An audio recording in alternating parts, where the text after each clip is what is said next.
Atos 16, glória a Deus. Eu quero fazer menção aqui ao irmão Eric. Irmão Eric está morando aqui do lado, viu, irmãos? As irmãs, depois do culto, pegue o contato da esposa dele, os irmãos aqui da igreja. Irmão Eric, dá um sinal assim, por favor. Aqui, ó. Ele é recém-chegado aqui na cidade, veio de Marabá, tá? Eu quero que os irmãos acolham, apoiem, ajudem. Os senhores aqui da igreja peguem o contato dele, tá bom? E que eles se sintam integrados aqui ao trabalho. Logo, logo, assim que possível, eu e minha esposa faremos uma visita a ele, a família. Ele também tem uns jovens, né? Adolescente, criança na família. Pedimos o apoio aí dos devidos departamentos. O Júnior, que está ali também, esteve conosco quarta-feira, veio hoje novamente. Deus te abençoe, tá, Júnior? Aqui é a nossa casa. Glória a Deus. Atos capítulo 16, quem encontrou, diga amém. Versículo de número 9. Paulo teve de noite uma visão em que se apresentava um varão da Macedônia e lhe rogava dizendo: passa a Macedônia e ajuda-nos. E logo depois desta visão, procuramos partir para a Macedônia, concluindo que o Senhor nos chamava para lhes anunciarmos o Evangelho. Quem pode, diga amém. Diga comigo assim: visão missionária.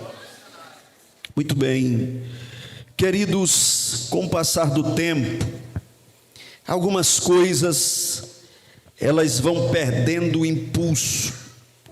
Algumas coisas que nós fazíamos nos primeiros anos da nossa experiência na fé, e nós precisamos estar atento, porque tem coisas que a gente não vai fazendo mais, porque eram coisas de criança, e a nossa maturidade vai chegando, e a gente entende: não, eu não preciso mais agir assim.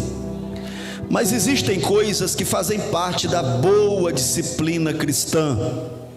Existem coisas que são essenciais, e a gente não pode ter o constrangimento em admitir que nós não somos mais os mesmos.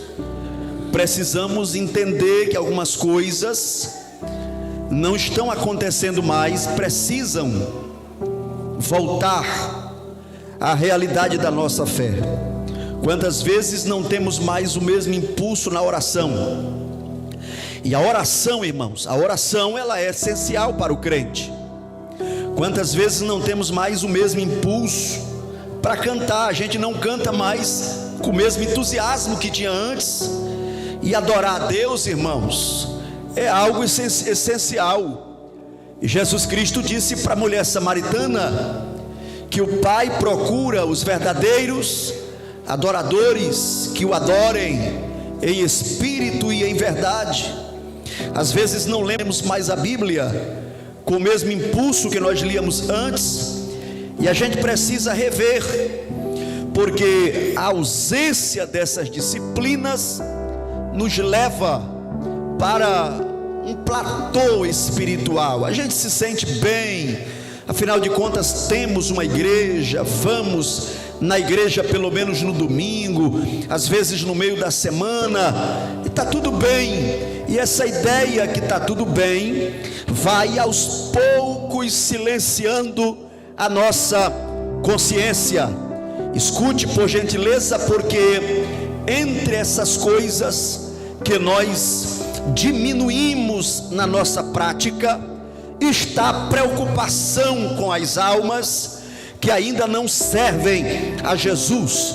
Eu estou indo para a igreja, estou muito bem casado, os negócios estão indo bem, graças a Deus, estou me entendendo com a patroa, as crianças estão com saúde, vou para a minha igreja, terminou o culto na minha igreja, vou para a minha casa, está tudo bem. E às vezes não está mais nem em nossas orações o clamor a Deus para que Ele salve os nossos familiares.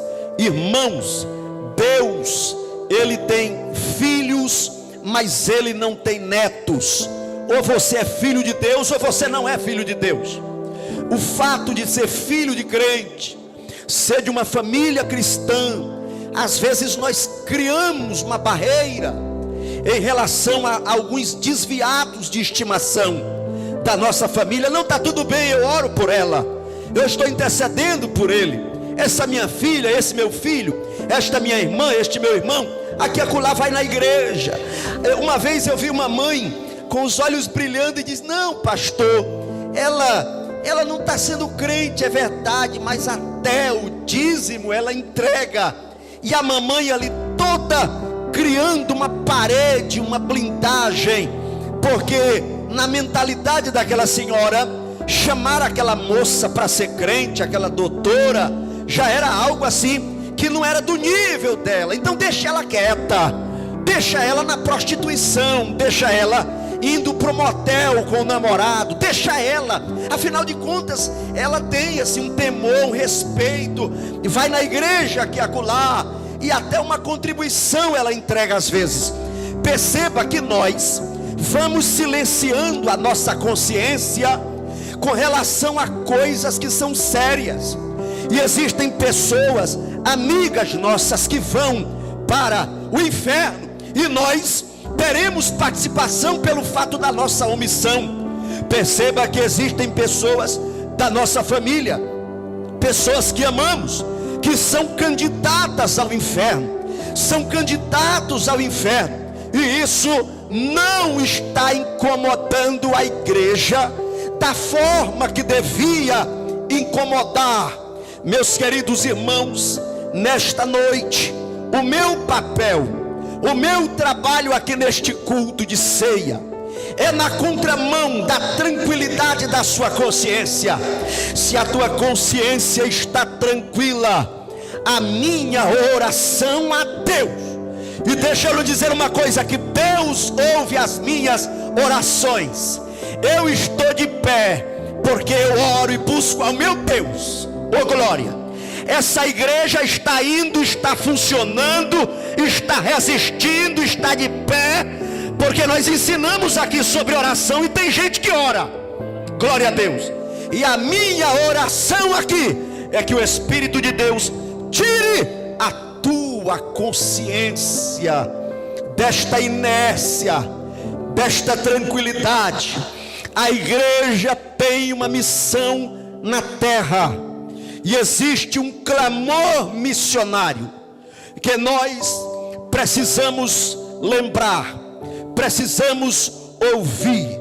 Pelo amor de Deus, pelo amor de Deus, eu quero que você ore a Deus esta noite com muita sinceridade. Antes que este culto termine, diga para Deus: Deus, provoca a minha consciência. Isso aí que está sendo dito não mexe mais comigo. Vai terminar o culto, eu vou para minha casa, eu vou dormir como uma pedra. Eu não estou nem um pingo preocupado com quem não quer ser crente. Seja sincero, diga para Deus se esta é a sua situação.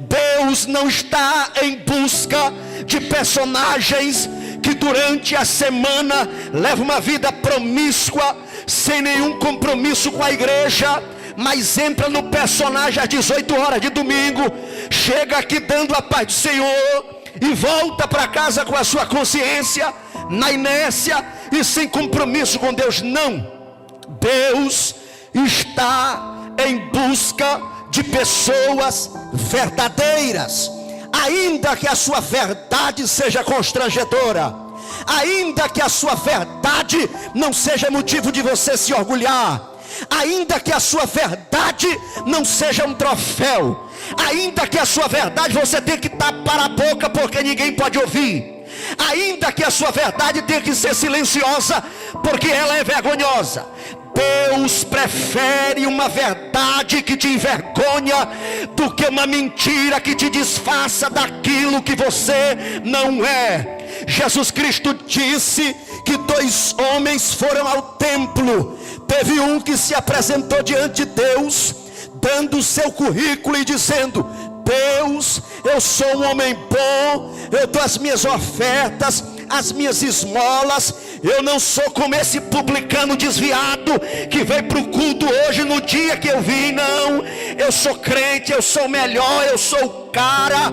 Mas Quando aquela oração terminou, o publicano que estava ali começou a esmurrar o seu peito e nem levantava a sua cabeça para Deus. Deus, tem misericórdia de mim, que sou pecador. Esta era a verdade dele. Esta é a verdade que condena o homem. Esta é a verdade que leva o homem para longe de Deus. Mas quando o homem pega esta verdade, que não é tão agradável, e deposita aos pés de Deus, Deus diz assim: se você está reconhecendo, eu estou junto contigo. Se você reconhece que carece da minha misericórdia, eu te abraço, eu estendo a minha mão e te coloco de pé para o louvor e para a glória de Deus. Eu já contei para os irmãos aqui que um pai que levava dinheiro para casa por meios ilícitos, que dava presentes aos filhos por meios ilícitos, que dava presente para a esposa por meios ilícitos. Este pai tinha uma vida criminosa, mas ele ia para casa como um profissional. Os filhos não sabiam o que de fato ele fazia para ganhar dinheiro. A esposa tinha umas suspeitas, mas não sabia ao certo o que ele fazia para trazer o que ele trazia para casa. Um dia aquele pai chegou e a criança estava ali esperando o seu herói, o seu pai. Abraçou aquele pai, deu-lhe um beijo no rosto e disse: papai, agora eu vou dormir, porque eu já abracei o senhor que é o meu herói. Mas eu aprendi a orar, papai, eu vou orar.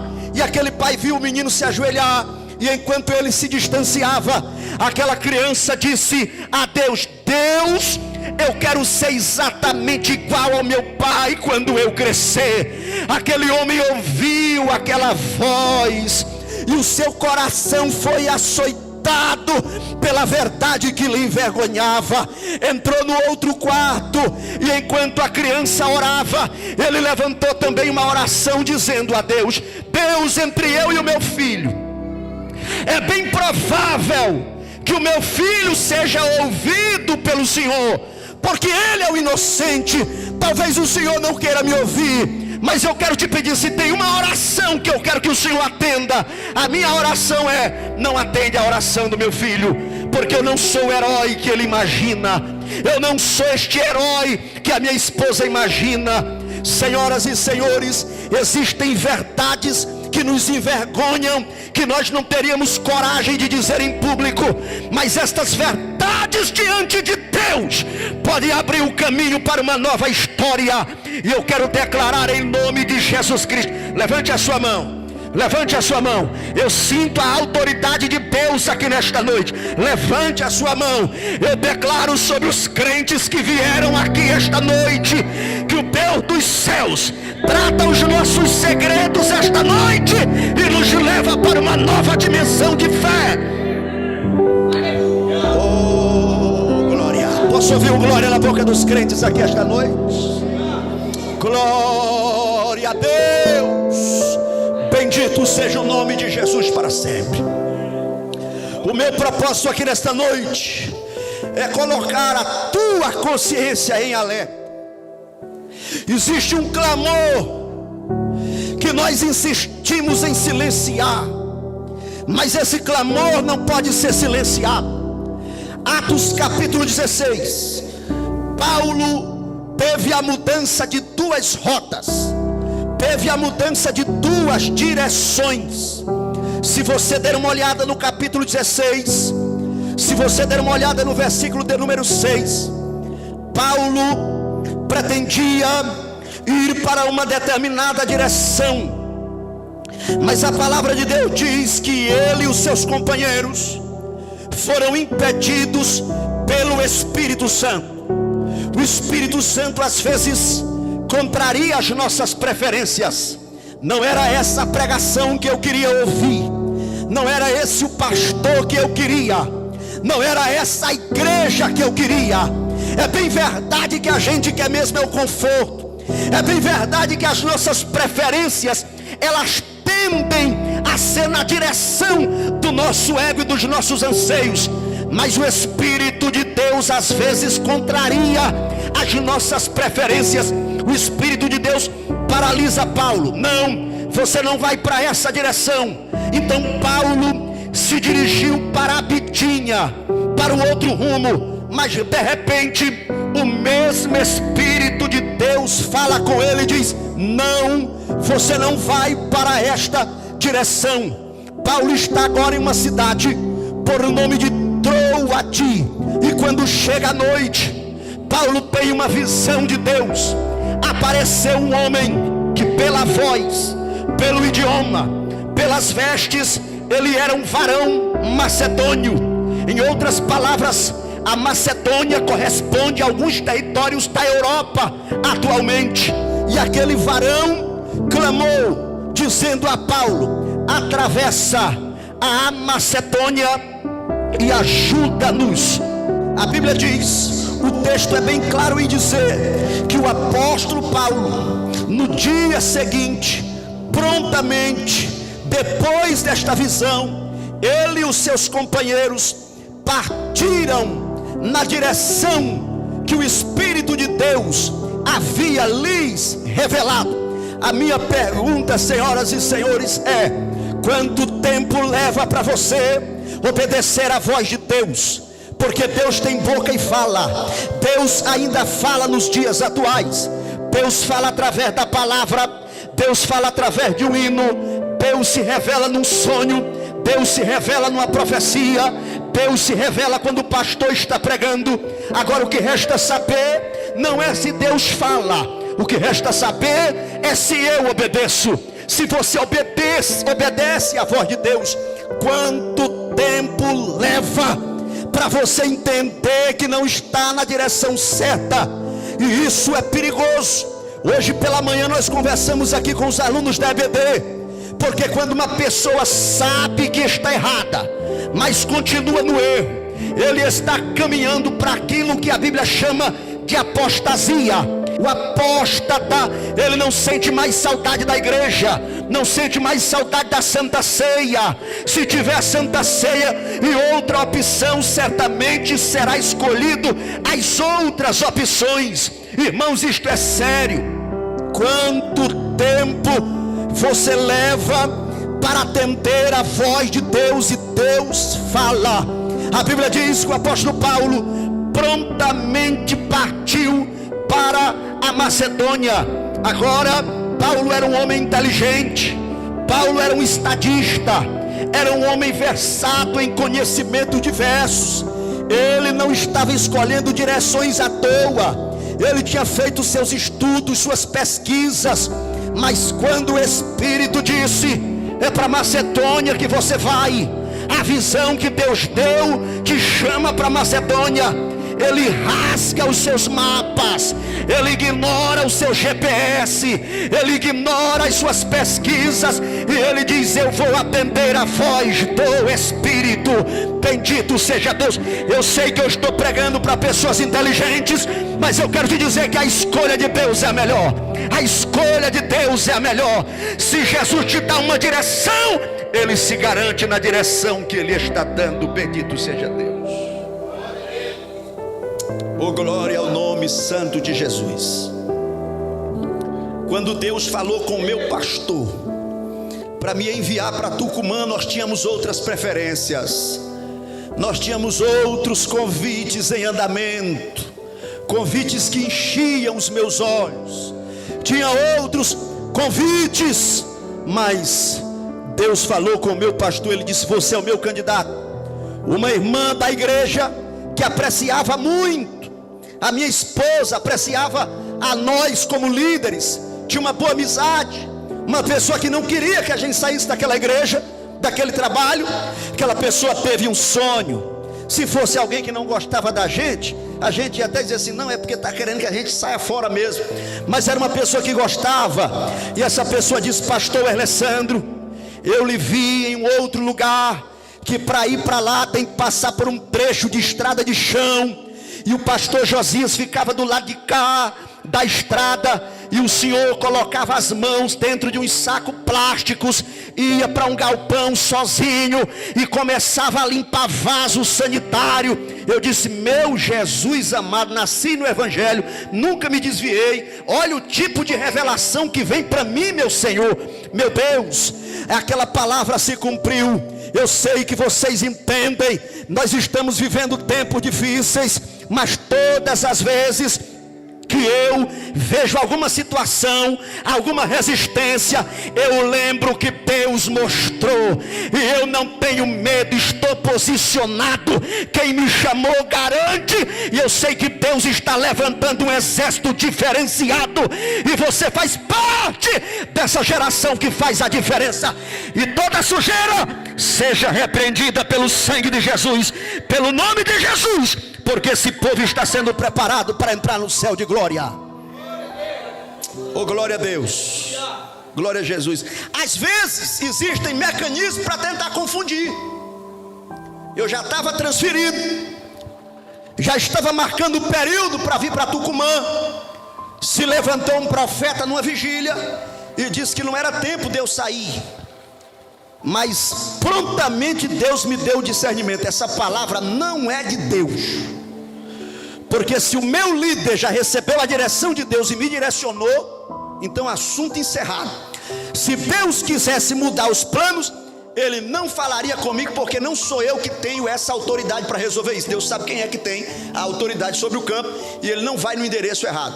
Aí os irmãos vieram: mas o profeta falou e tudo. E eu dizia: o profeta está na carne, Jesus já me deu discernimento, isso aí não é de Deus. E nós viemos para cá, glória ao nome de Jesus Cristo. Teve dia de nós ir para aquela esquina e a igreja está vazia. Teve um dia que parece que eu via flechas apontadas em minha direção, me botando para correr desta cidade.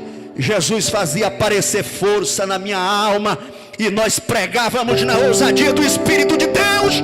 E eu posso declarar nesta noite: valeu a pena, você é fruto desta visão, e Deus está manifestando a sua graça. Oh glória, oh glória. Se coloque de pé em nome de Jesus Cristo. Se coloque em pé.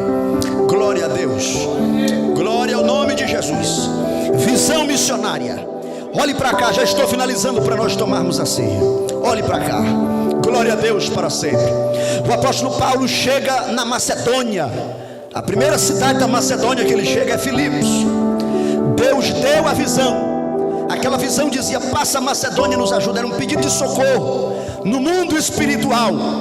Quando Paulo chega ali, ele tem algumas experiências. Eu vou citar rapidamente. Primeira experiência, ele orou por uma mulher chamada Lídia.